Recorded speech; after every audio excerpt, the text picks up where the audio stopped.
Pertama-tama di PON bagaimana? Dibawa ke rumah sakit sini setempat klinik rumah sakit di UGD, katanya harus masuk ke ruang ICU. Terus ruang ICU-nya itu penuh semua, dicari di Bekasi itu nggak ada. Sampai malam itu kan kejadian masuk ke rumah sakit situ tuh yang tak mau saya sebutkan. Disebutkan nggak apa-apa. Oh gitu, disebutin nggak apa-apa. Iya. Tapi saya sakit hati sama itu rumah sakit. Eh, apa namanya tuh? Penanganannya kurang cepat, Apa? tunggu respon. Eh, Orang ditunggu dari Rumah masuk sakit apa nama? masuk ke situ pagi, terus baru sampai malam terus diusulin di rumah sakit di Bekasi tuh penuh semua, ruang ICU-nya nggak dapet. Ke Jakarta, Cipto, terus Gatot Subroto juga nggak ada tempat kosong. Akhirnya masuk ke PON ada, tapi pas jam 10 malam itu katanya tunggu respon dari PON-nya. Tetok-tetok sampai pagi jam 4 subuh hari berikutnya masih belum ada respon. Akhirnya Ayu ke PON. Nah dari sana baru dia kabar, suruh dibawa langsung. Gimana begitu sampai sono bisa? Kenapa dari pihak rumah sakit sini kita bolak-balik tanya bilang kagak bisa? Pas di sono suruh kirim. Pas di sana di ruang saya ketemu dokter, itu dokternya sendiri sampai bilang, ibu kenapa nggak dikirim dari malam? Oh, kalau ibu nggak buru-buru ini bisa ditempatin orang ICU-nya. Di situ saya sakit hati.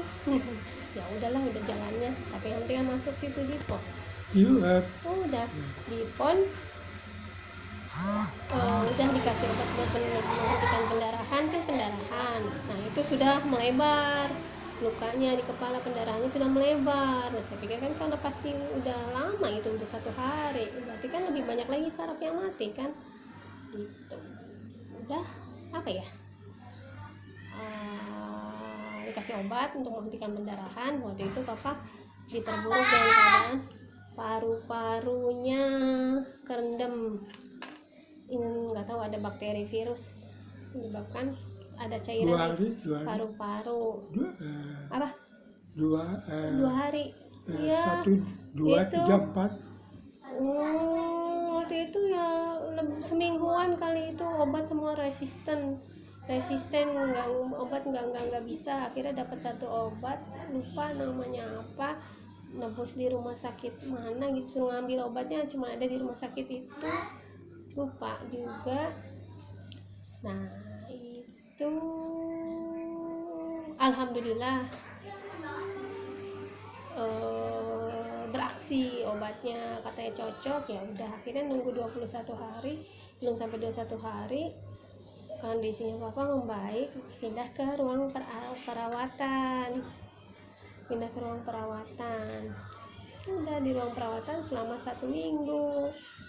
Jadi ya pas di ponnya sih kita 27 hari deh, 1 minggu dirawat situ, diajarin cara merawat. Memang di situ menangani sendiri para pasiennya, perawat itu hanya membantu kayak ngasih obat, keluarga yang ngasih. Karena itu waktu saya alamin ya, nggak tahu yang untuk pasien lain. Itu ya tujuannya nanti di rumah juga ibu harus merawat sendiri. Ya bagus sih, jadi saya bisa karena di rumah sakit terbiasa merawat sendiri, dibantu perawat, bantu suster, kayak cara ganti pampers namanya. Kalau ganti pampers bayi kan gampang, kalau pampers orang dewasa yang harus ganti pampers dia nggak kuat ngangkat pantat sendiri, berat. Digeser-geser, diajarin caranya. Nah ibarat orang lumpuh ya, saat itu kan waktu baru sadar kan pasti lumpuh, nggak bisa ngangkat pantat sama sekali. Itu cara mandiin semuanya diajarin. Nah dari situ ya pelayanannya luar biasa. Terus ya selama di ruang ICU juga kan mama tinggal di ruangan sendiri namanya rumah singgah. Alhamdulillah sih selama papa di PON itu urusannya dipermudah semua, nggak ada semua sih. Di situ juga untuk keluarga pasien yang lain mungkin karena merasa semua merasakan hal yang sama ya, harap-harap cemas menunggu keluarga yang sedang sakit ya, jadi keluarganya kuat di antara keluarga pasien yang menunggu di kamar itu, di rumah singgah mama, saling menguatkan, jadi seperti keluarga sampai sekarang. Ada yang beberapa masih berhubungan, tanya kabar, dan kondisinya ya memang kalau dokter bilang kalau sudah stroke ya stroke, tidak ada stroke ringan, stroke ini tergantung pribadinya sendiri.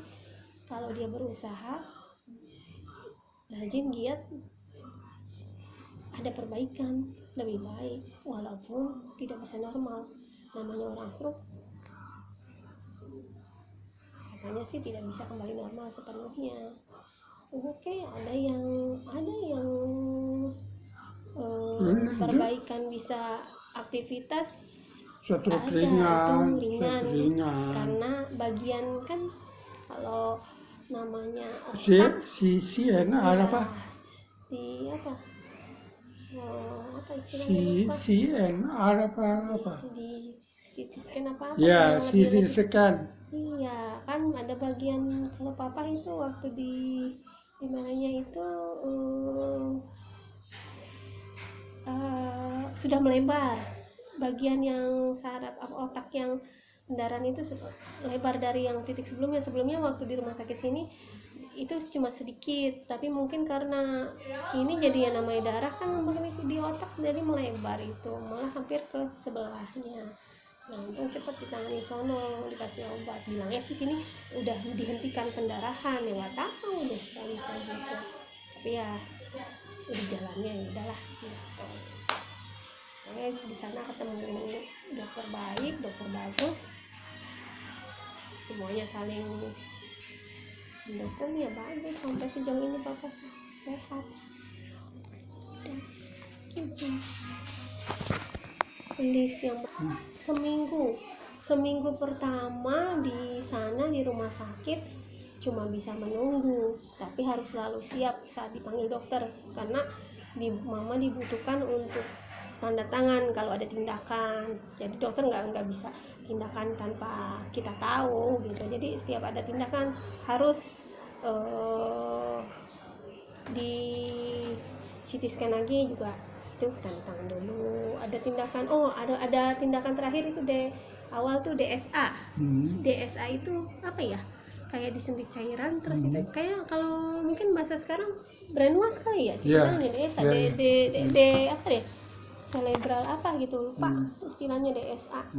Itu ada tuh, jadi kelihatan disuntik cairan apa kayak semacam, kalau dokter bilang kayak semacam betadin, cairan warna merah. Betadin itu dia jalan di pembuluh darah ya, jadi kelihatan tengkoraknya, bentuk dia itu jalan lancar, nggak masalah. Berarti di situ untuk melihat apakah stroke papa pecah pembuluh darah itu itu memang murni karena darah tinggi atau ada kelainan pada pembuluh darah. Tapi di situ dilihat papa tidak ada kelainan pada pembuluh darah. Jadi stroke papa ya karena darah tinggi gitu.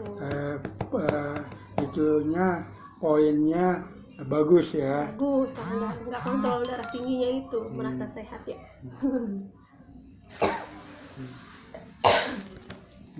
Udah 1 minggu tindakan, udah mama pikir pasti bakal lama nih, daripada pagi nungguin sampai sore, sampai jam 5 tunggu jam besuk dibuka, terus cuman bisa lihat dari jendela. Ya udah mama manfaatin waktu itu supaya mama nggak dipotong sama cuti, karena mama pikir papa pasti pemulihan lama.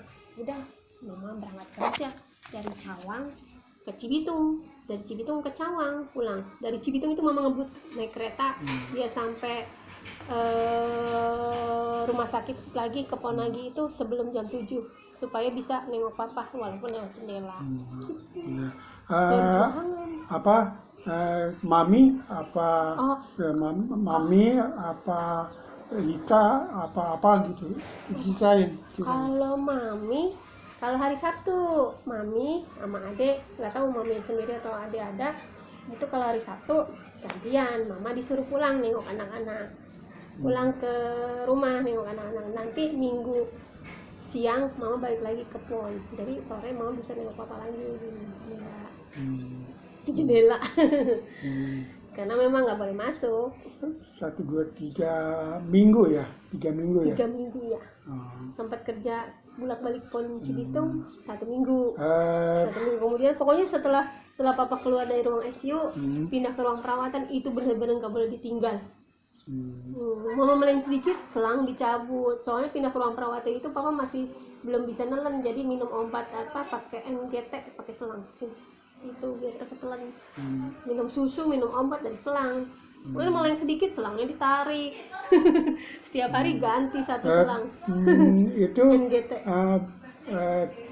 Papa papa nggak sadarkan diri. Nggak sadar ya? Nggak sadarkan diri. Papa nol aja, nol apa? Pantesan. Nol kesadarannya nol. Pantesan mama di situ nungguin sepanjang hari, mukanya bete banget, kayak nggak ngeh gitu, kayak dong gitu. Giliran ada rombongan yang datang, senyum girang banget, ya ampun. Mama di situ nemenin seharian, lihatnya mukanya bete melulu. Giliran dari datang seneng banget. Itu ke pengunjung yang lain bagaimana? Pengunjung yang lain kan di situ ruangan cuma papa sendiri. Enggak, pengunjung paling yang datang Lina, terus pengunjung lain. Iya. Pengunjung yang datang keluarga doang kok. Enggak, pengunjung yang lain stroke gitu. Ya nggak tahu lah, orang di ruangan sendiri. Enggak. Kalau udah ke ruang perawatan ya sendiri.